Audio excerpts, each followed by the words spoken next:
আসসালামু আলাইকুম ওয়া রাহমাতুল্লাহ। প্রিয় অষ্টম শ্রেণীর শিক্ষার্থী বন্ধুরা, আশা করি তোমরা সবাই ভালো আছো। আজকে আমরা আলোচনা করব তোমাদের যেই অঙ্ক বই রয়েছে সেই অঙ্ক বইয়ের প্রথম অধ্যায় প্যাটার্ন আছে তোমাদের যে 11 পৃষ্ঠার যে সৃজনশীল রয়েছে সেই সৃজনশীলের আজকে আমরা সমাধান করব 13 নং সৃজনশীল। তো প্রিয় শিক্ষার্থী বন্ধুরা, এর আগে হচ্ছে তোমাদের 12 নম্বরের সমাধান এবং 11 নংয়ের সমাধান এবং এখানে 9 এবং 10-এর সমাধানটা আগে তোমাদেরকে দিয়েছি। যারা দেখোনি তারা অবশ্যই দেখে নিতে পারো। আজকে আমরা সমাধান করব তোমাদের 13 নং নিয়ে।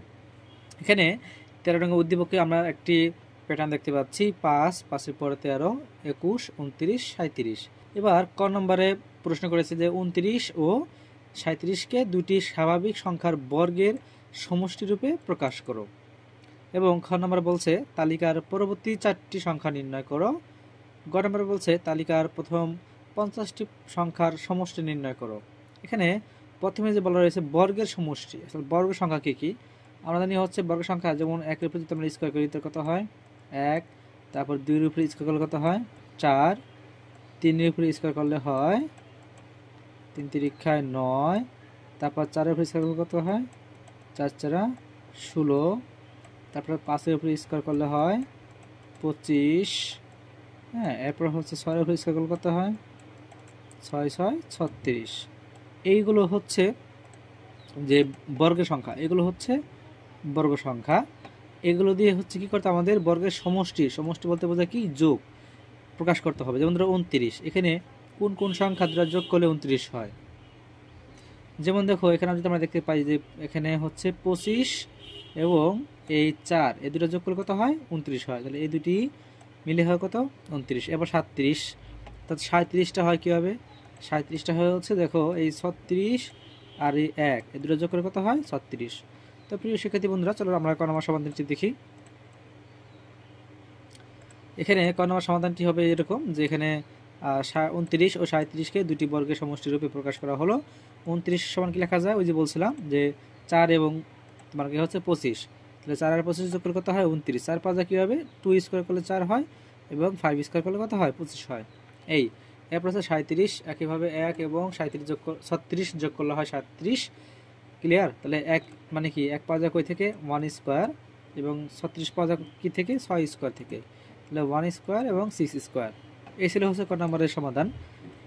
এরপরে প্রিয় শিক্ষার্থী বন্ধুরা, আমরা দেখবো হচ্ছে খ নম্বরের সমাধান। তালিকার পরবর্তী 4টি সংখ্যা নির্ণয় করো। অর্থাৎ এই 37-এর পরে আমাদের 1 2 3 4 এরকম 4টি সংখ্যা বের করতে হবে। খুবই সহজ, চলো সমাধানটি দেখি।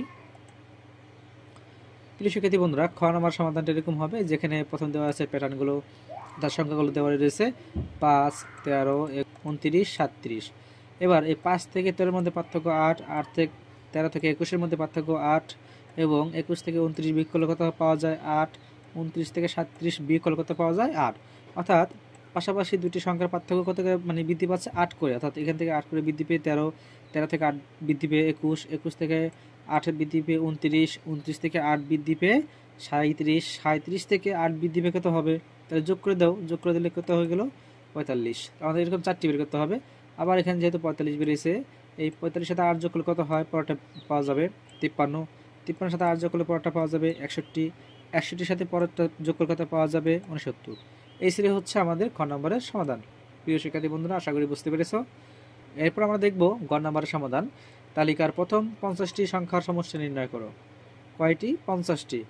অর্থাৎ এই দেখো এখানে 5 থেকে এরকম 50 পর্যন্ত মানে হচ্ছে যে সংখ্যাগুলো থাকবে সেই সংখ্যাগুলোর যোগ করলে যে মানটা বেরোবে সেটা হচ্ছে আমাদের বের করতে হবে। এটা বের করার একটা সূত্র আছে, সেটা তোমাদের বইয়ের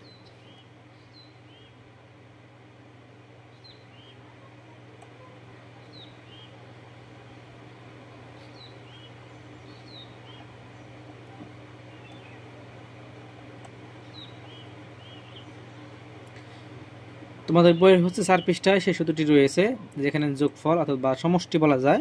সমষ্টি সমান প্রথম সংখ্যা যোগ শেষ সংখ্যা ইন্টু পদ সংখ্যা ভাগ হচ্ছে 2। অর্থাৎ আমাদের প্রথম সংখ্যা লাগবে, শেষ সংখ্যা লাগবে, পদ সংখ্যা লাগবে।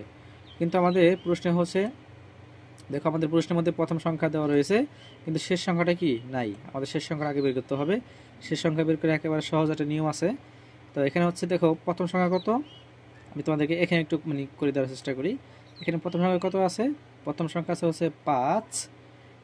অর্থাৎ এবার একটু হিসাব করো যে আমাদের পার্থক্য কত, এই পার্থক্যের বিষয়টা মনে রাখতে হবে। 8 হচ্ছে পার্থক্য। তাহলে আমরা পার্থক্যের সাথে প্রথম সংখ্যা যেহেতু 5, তা আমরা হচ্ছে এক গুণ করব, মানে প্রথম মানে 1 গুণ। এবার এটা হিসাব করব, 8 একে 8 হয়, কিন্তু 5 তার হয় না। তো কত বিয়োগ করলে 5 হয়? 3 বিয়োগ করলে 5 হয়। একইভাবে দেখো যেখানে হচ্ছে দ্বিতীয় সংখ্যা রয়েছে হচ্ছে 13, তাহলে আমাদের পার্থক্য কত? 8 করে। তাহলে 8 গুণ, যেহেতু এটা দ্বিতীয় সংখ্যা তাই 2 গুণ হবে, তাহলে 8 দুগুণে 16 আছে 13, তাহলে আর মাইনাস কত হয়? 3। এভাবে পরটা হচ্ছে যেমন আমরা যদি লিখি 21, তাহলে 21টা কীভাবে পাওয়া যায়? পার্থক্য হচ্ছে পার্থক্যের সাথে গুণ দিবা ক্রমিক সংখ্যা, অর্থাৎ এখানে 3 নম্বর সংখ্যা যেহেতু এটা, তাই 3 গুণ হবে, 3 8 24, এখানে আছে 21, তাহলে 3 বেশি আছে, তাই আমরা 3 মাইনাস করে দিই। অর্থাৎ আমরা কি দেখতে পাচ্ছি যে পার্থক্যের সাথে আমাদের কি 3 বিয়োগ হচ্ছে, এরকম, তাই না? প্রথমটা 1 গুণ, দ্বিতীয়টা 2 গুণ। এভাবে আমাদের তো শেষ সংখ্যাটা বের করতে হবে। শেষ সংখ্যা কত? 50তম। তো যদি আমরা 50তম বের করি, সেক্ষেত্রে আমরা যদি এটা ক ধরি, তাহলে সেক্ষেত্রে কি হয়? যে এখানে হবে 8 গুণ, যেহেতু এখানে 3 নম্বর সংখ্যা 3 হয়েছে, 2 নম্বর সংখ্যায় 2 হয়েছে, ক্রমিক নঙ্গের 1, প্রথম সংখ্যায় 1 হয়েছে, তাই এখানে কি হবে? ক নম্বরটায় ক হবে -3। একইভাবে আমি যদি এখানে বসা দিই 50তম সংখ্যা, 50 ইকুয়াল টু হচ্ছে 8 গুণ 50 -3। তাহলে এটা মান বের করে যেটা হবে, এটা কি আমাদের 50তম সংখ্যা, তো শেষ সংখ্যা। দেখো এটা এভাবে প্রথম সংখ্যার জায়গায় করা হয়েছে এবং দ্বিতীয় সংখ্যাটা করা হয়েছে 2 গুণ দিয়ে -3। এবার চতুর্থ সংখ্যায় দেখো 4 গুণ দিয়ে কি -3। পঞ্চম সংখ্যা কি 5 গুণ দিয়ে হচ্ছে -3। এরপর হচ্ছে ক নাম্বারটা বের করছে। এবার হচ্ছে 50তম সংখ্যা কত আসে? যে 400, এই যে 400, এটা গুণ করে 400 হয় এবং -3 করলে হয় 397। তাহলে আমাদের শেষ সংখ্যা কত পেলাম? আমরা এখানে পেলাম প্রথম সংখ্যা 5, শেষ সংখ্যা হচ্ছে 397 এবং প্রথম সংখ্যা মোট সংখ্যা হচ্ছে 50টি। এবার যদি আমরা সূত্র ফলাই দিই, যে আমরা জানি সমষ্টি সমান প্রথম সংখ্যা যোগ শেষ সংখ্যা ইন্টু প্রথম সংখ্যা ভাগ হচ্ছে 2। এখানে প্রথম সংখ্যার মান কত? এখানে প্রথম সংখ্যার মান হচ্ছে 5, তাই 5, শেষ সংখ্যার মান হচ্ছে 397। এরপর হচ্ছে ইন্টু প্রথম সংখ্যা হচ্ছে 50, তাই 50 দিয়ে দিলাম, ভাগ হচ্ছে 2। এবার এখানে দেখো ব্র্যাকেটের মধ্যে কাজটাকে করতে হয়, তাই 5 এবং 397 যোগ করলে হয় 402 এবং 50-এর 50, নিচে 2-এর 2। এবার এই দুইটা গুণ দিয়ে হচ্ছে 2 দিয়া কাটাকাটি করলে, অর্থাৎ আমি যদি কাটি 25 দিয়ে 402 গুণ করলে কত হয়? 10,050। এই হচ্ছে আমাদের উত্তর। তো প্রিয় শিক্ষার্থী বন্ধুরা, আশা করি তোমরা বুঝতে পেরেছো। তো এই ছিল হচ্ছে আমাদের যে প্যাটার্ন ছিল, সেই প্যাটার্নের যে সমাধানগুলো, এবং পরবর্তীতে হচ্ছে আমরা মুনাফা অধ্যায় নিয়ে সমাধান করব। প্রিয় শিক্ষার্থী বন্ধুরা, পরবর্তী ভিডিও দেখার আমন্ত্রণ জানিয়ে বিদায় নিচ্ছি। আল্লাহ হাফেজ।